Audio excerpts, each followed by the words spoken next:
Obviously quite a contrast to the debits and credits that I've been trained in. Nick and I often refer to this analogy where it's like trying to drink water from a fire hose.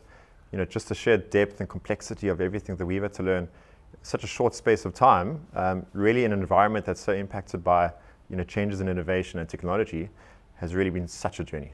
So enjoyable at the same time. We're very, very fortunate that we've got a team of titans of industry to help us with the process. But airports are such unique, wonderful assets in that it's such a diverse project. It's so impactful across so many different spectrums and borders. And for us, we're trying to deliver a quality product, which requires us to have such a broad as well as a deep understanding of the whole sector. The level of operations across so many different sectors has really been quite unique.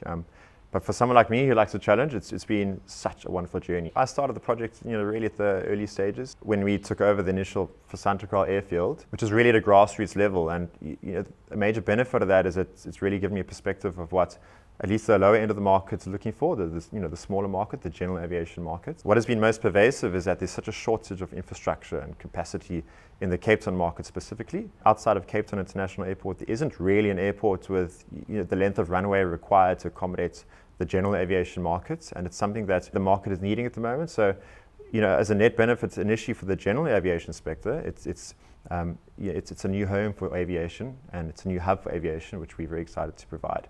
Then, of course, from a commercial aviation perspective, we're connecting people, we adding infrastructure, we in a way, reducing emissions and fuel consumption across the market. It's something that the market needs, and we've been refining the project over years.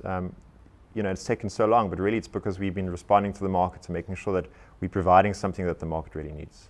Having the experience on the ground has opened my eyes into the passion that aviation really creates.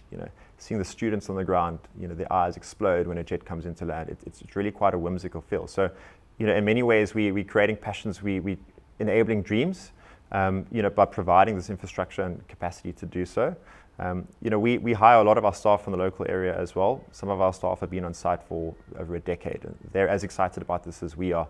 The engagements we have had so far, with communities and the neighbours and the operators and within the sector, it's absolutely exciting for them. I think the opportunities that they see are far beyond what we see in many ways as well. Everyone has their own interests.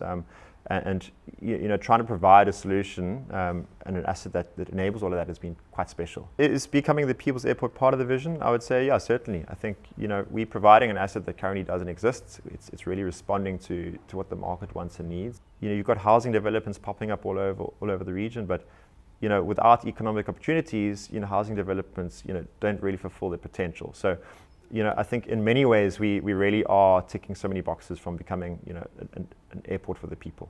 And I think just on a personal level, the opportunity to be involved in a project that really is creating a legacy for Cape Town and the region is something that's just so fulfilling.